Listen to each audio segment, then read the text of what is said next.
Hello nerds. So this video originally had a very different intro because, like I have told you a few times before, I film pretty much everything for the week on Sundays unless something happens and it's important enough to put in the video to supplement it. And since we're not doing the supplemental videos at the moment,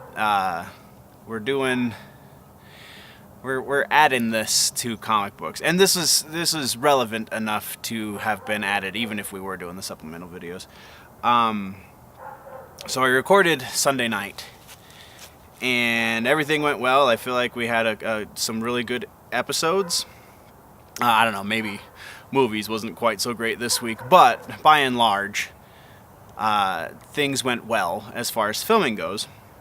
Especially this video, the comic books video. And we're going to get to that, we're going to get to the intro and all this stuff in just a minute, but woke up Monday morning and started editing and was looking through news feeds, and Stan Lee died. Now, it's not Monday, it's not Tuesday, it's a couple days later. It is actually Friday, and it's taken me this long to film this because it's difficult for me to, not that I have, so I'm not super affected by Stan Lee's death in the way that I was affected by Robin Williams' death, because Robin Williams' death, I connected a lot more closely to his art than I did with Stan Lee's. Now, this is still an affecting death because he revolutionized one of my favorite art forms. Just his particular spectrum of that art form is not something that I have really delved into a whole lot. I have read plenty of Stan Lee, don't get me wrong, I'm not saying that. What I'm saying is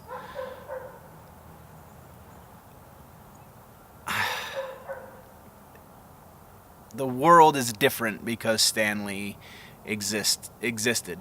The world is, for argument's sake, is a better place because of Stan Lee, because of the artwork that he created, because of the art form that he was kind of the poster child for since longer than I've been alive. And the world is a less rich place now that he is not here anymore. And we could get into the politicizing of his death and how some have said some pretty bad things because of their perception of who he was and their perception of the ideals he stood for, and we're not going to touch on that. That's dirtying up his memory, and that's giving too much credit to detractors, and that's not what we're here to do. What we're here to do is remember this art form. What we're here to do is to say thank you to Stan Lee. Even if you weren't the biggest fan of his books, I've said it multiple times, Spider-Man is not one of my favorite comic book characters. It's not one that I read with any sort of regularity, and that was Stan Lee's favorite comic book character. So I'm not trying to pass off and say that I was the greatest Stan Lee fan, but I am giving credit to his memory. I am honoring this world that he loved so much, that he bastioned in, just was the champion for in pop culture, and it's different, but it's good. Not his passing, that's not good, but his contributions and his championing of everything modern in comic books and fostering a community, even in spite of whatever issues he had in his past with the guys over at DC as it waxed and waned and whatever. But everyone on all sides, even independent labels, are feeling this death. So be respectful. And remember that if it wasn't for Stan, a lot of this culture would not exist. And with that, we're going to cut into the intro and then the episode as I filmed it last Sunday. I obviously am not going to make any mention aside from this of Stan Lee's passing because I filmed it before the news was out. So, thank you guys for watching, and let's get to the news as it was filmed. Quiet on the set, rolling. Hi, I am Bitsy Telek. Hey, I'm Hale Appleman. I'm Walter Kane. I'm Rene Aubergenois. Odo on Deep Space Nine. Michael Dorn, Lieutenant Commander Worf, Star Trek The Next Generation. Come and see me and hear me and talk to me and listen to me talk about myself. Hey man, this is Kevin Smith, often considered generally nerdy, and you are listening to what is often considered generally nerdy. On Generally Nerdy. You're listening to Generally Nerdy. Generally nerdy. Generally nerdy. Hello, nerds. Thank you for watching Generally Nerdy. This is your week in Nerdom Comic Books edition for the week of November 12th, 2018. First thing, before we hit the actual news, we're going to talk about the news for the channel. If you haven't watched the previous videos this week, then you don't know, and I'm going to tell you that this is the last week we are doing the 5 videos a week, at least until the end of the year. We will come back with the proper weekly video, or daily videos rather, after the end of the year. We have holidays, my birthday, we have travel that's going to happen, and also I'm going to be upgrading a lot of stuff here on the channel. Better intros, more bumper music, more content for the Patreon page, so you can go check out the Patreon page, patreon.com/generallynerdy. Just a lot of stuff is going on, and in order to facilitate all that, I'm going to be stepping these videos back to about 1, maybe 2 a week. There are going to be some total blackout weeks. We have 2 coming up very soon here in November, and then at least 1 in the month of December. And then, yeah, again, like I said, it's going to be more like a video or 2 just to kind of keep things updated so that we don't get too far behind on the news while we're revamping all of the stuff. So, that being said, let's hit the news. And first, for the news in comic books this week, it is a Black Label update. We're not talking about Batman's penis. What we are talking about is the expansion of the imprint. They're going to be retroactively adding books to the Black Label imprint. Now, most of these are books that they were no longer printing. They were out of print, so they were kind of collector's pieces. So this is kind of killing their value in that sense. But is very interesting because of the choices that they made. Now, Black Label is supposed to be, by and large, non-canonical, though there are exceptions, like the 3 Jokers book that we're about to get. I think that's the only real exception that's coming to mind anyway. I think the Batman Damned book is technically an Elseworlds kind of thing that doesn't play into the proper canon of DC proper. So the books that they're adding retroactively are Darkest Night, Killing Joke, All-Star Superman are kind of the biggest ones. There's a whole list. You can go find it on the DC website. But they're all classics. And again, a lot of these books were not in print anymore. So they're going to be reprinting them with the Black Label logo on them. So that's really interesting. I feel like this is pretty cool because, again, they're reprinting a lot of these really great books. But the one thing that kind of seems weird to me is, isn't this what Vertigo was originally supposed to be? I know Vertigo titles when they initially conceived Vertigo, the titles didn't factor into the main continuity, but like that's just a minor shift, because the idea behind Vertigo was these are the risky comics. These are the comics that we give to the artists.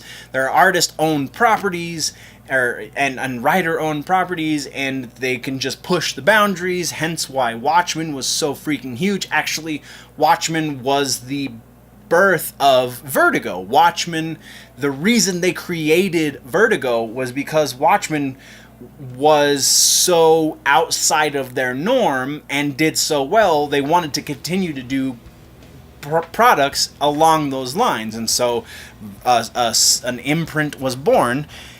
And then Vertigo kind of died out, and now they're revamping Vertigo to be their SJW line, and they're creating Black Label to be the new Vertigo. I feel like that's so not necessary.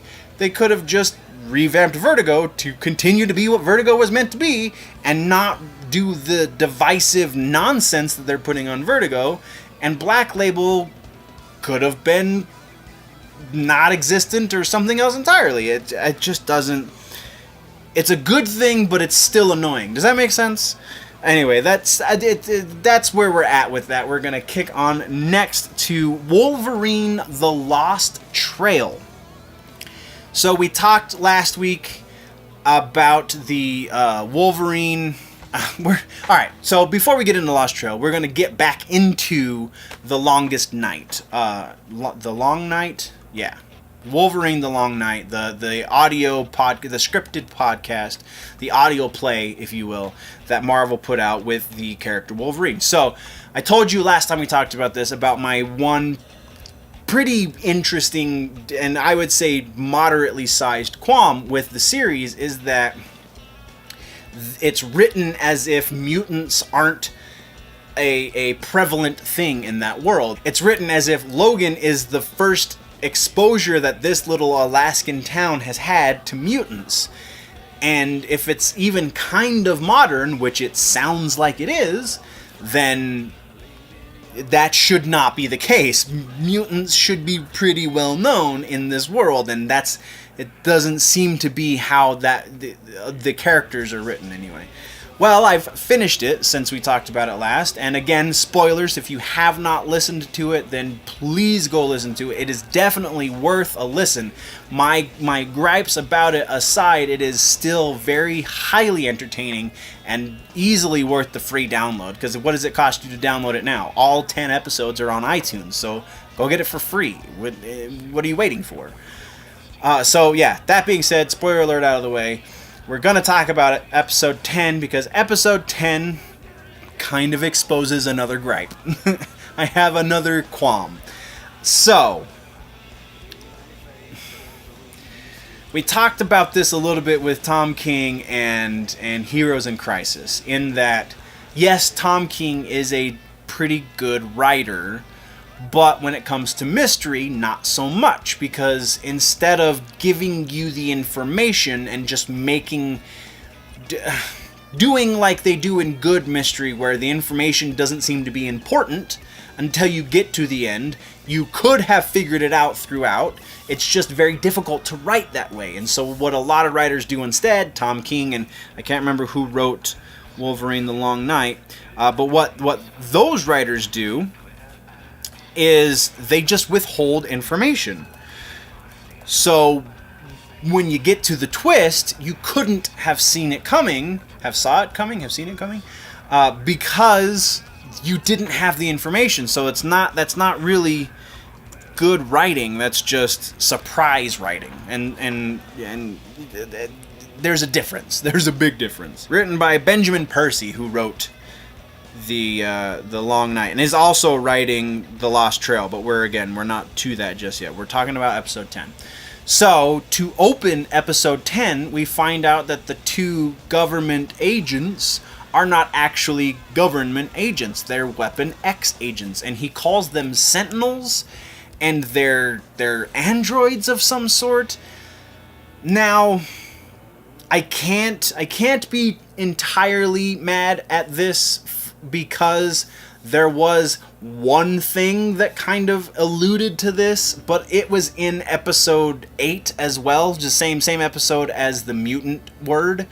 The female officer gets shot, and they offer to take her to the hospital. And when they're at the hospital, the doctor offers to look at it, and she says no, she'll be fine. So they're trying to redirect the attention so it doesn't get brought out that they are robots.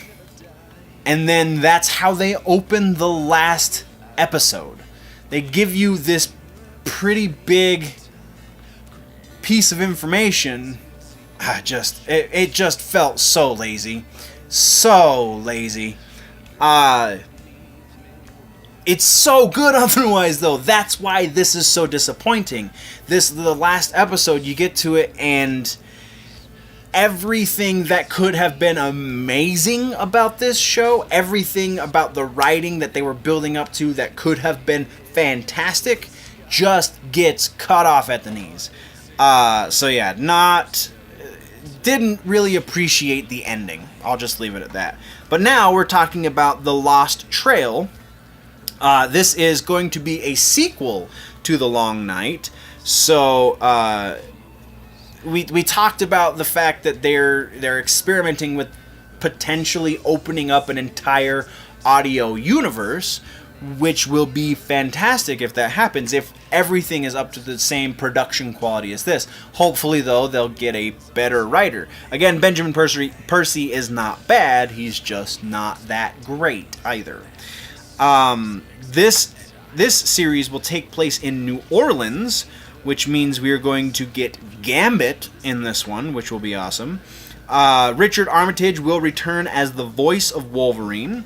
We will get Bill Irwin as Jason Wyngarde, Bill Heck as Remy LaBeau himself, Blair Brown as Bonnie Roach, and the series again will be written by Benjamin Percy. I recognize those names, but I didn't do the research to know why exactly I recognize those names, because their voice acting cast for the last one I didn't know at all, and they all did very, very well. So I'm not super concerned. Marvel knows what they're doing on that respect. I want this next series of episodes. I want each episode to be longer. 30 minutes for a podcast, Marvel. Come on. 30 minutes per episode is short. That's like, it's not even one proper outing in my vehicle. That's like half of a drive. So give me an hour episode and I'll be happy for all 10 episodes. And give me a twist that I potentially can figure out on my own, but make it difficult to do so without just Deus Ex Machina that and throwing out information that all of the sudden is there so that you can surprise me. That's not good writing. That's lazy. And again, we're just walking in circles, so we're moving on. Next, we're talking about Fight Club 3. That's right, another one. I love Chuck Palahniuk. I've read everything he's written, save for 2 books, and I'm working on getting those 2 read as well. I am so on the fence about this. I was really on the fence about 2, and it was goodish. It was. The art is amazing. So the art for 3, it's the same guy from Fight Club 2. Cameron Stewart is the artist for Fight Club 3. This time we're going to see Balthazar, who in the movie is referred to as the narrator or Jack, and in the books is referred to as Joe, is now calling himself Balthazar because Chuck. So when we left him at the end of 2, he and Tyler were very much different people, even though, again, they shared the same body somehow. It's very interesting. So there's a new entity, there's a new grouping of people who are moving in on Project Mayhem, aka Rise or Die is what it's evolved into. Moving into their territory, so in order to stop it, Balthazar and Tyler have to team up, and really it sounds like he's playing more with the idea of fatherhood than anything, which is a very interesting territory for Palahniuk, because as far as I know, he's not a father. He and his partner have not adopted or surrogate or anything like that, so very interesting territory for Palahniuk. I'm gonna read it just because I'm a sucker for anything Chuck does. It is set to hit shelves January 30th of 2019, and yeah, I'll very likely be there with bells on. Go to your local comic book shop and put that on hold. Next, we are talking about some books that came out this week. We're talking first about Green Lantern #1. Grant Morrison is writing the Green Lantern now, and it's Grant Morrison. It's very weird. It's not bad. I don't want you to think that I'm against it. The artwork is done by Liam Sharp in this. I'm not super familiar with other things he's done, but this looks amazing. Green Lantern's build is a little weird. I feel like the whole muscles between his abs and his chest thing kind of extends the torso a little bit, and that seems a little too over-exaggerated. I know, comic books, everything's exaggerated, even the anatomy, apparently, of your superheroes, so that part was a little bit of a thing that took me out of it, and then again, some of the timey-wimey stuff that happens in the issue kind of is like, you better be going somewhere good with this. But it's Grant Morrison, so the likelihood of that happening is pretty strong. Just the way he gets to the end of the issue is a little clumsy at times, I'm not gonna lie. And then once we get to the end of this book, we get the direction for the rest of this arc, in that Hal Jordan is going to be tasked with finding the traitor amongst the Guardians, and who is rewriting the Book of Oa. So yeah, I'm down. It's Grant Morrison, so it's hard to not be interested in what's going to happen because he's freaking crazy. So yeah, Green Lantern #1, definitely go check that one out. And then we're talking real quick and very, very briefly, because I don't know if we talked about it yet. I think we talked about it when it was announced, but not since any of the books have come out. Border Town. Book #3 hit shelves this week, and we're not even going to get into anything about this book because it is so ham-fisted and stupid with its politics. Just avoid it. Avoid it. It's very well drawn, and the artwork is solid, but that's the only good thing you can say about this book. So yeah, avoid this thing like the plague. It's kind of the way. And this, yeah, whatever. That's a whole other conversation that we're not going to have, so we're going to end it there, guys. That is your comic books video for the week. What did I miss? What should we talk about next time? Because it's not going to be next week, but next time, what should we talk about for comic books? Let me know in the comments down low. If, though, you want to go deeper into the conversation, jump over to the website, generallynerdy.net. That's the place that you can get all of the freebies, the social media links, the store links, so you can get your nerdy swag. Everything is over at generallynerdy.net. Or there's a Patreon, patreon.com/generallynerdy. We talked about it in the intro. $1 a month gets you more content. $2 a month gets you much more content. So go check it out, patreon.com/generallynerdy. If you're new to this channel, though, click the subscribe button. If you like this episode, click the like button. If you're falling behind on your nerd news and you want to catch up, then click or tap that box right there to the left of my face to do that. But before we go do all the things and click all the boxes, guys, always remember that if it's generally nerdy, it's probably here.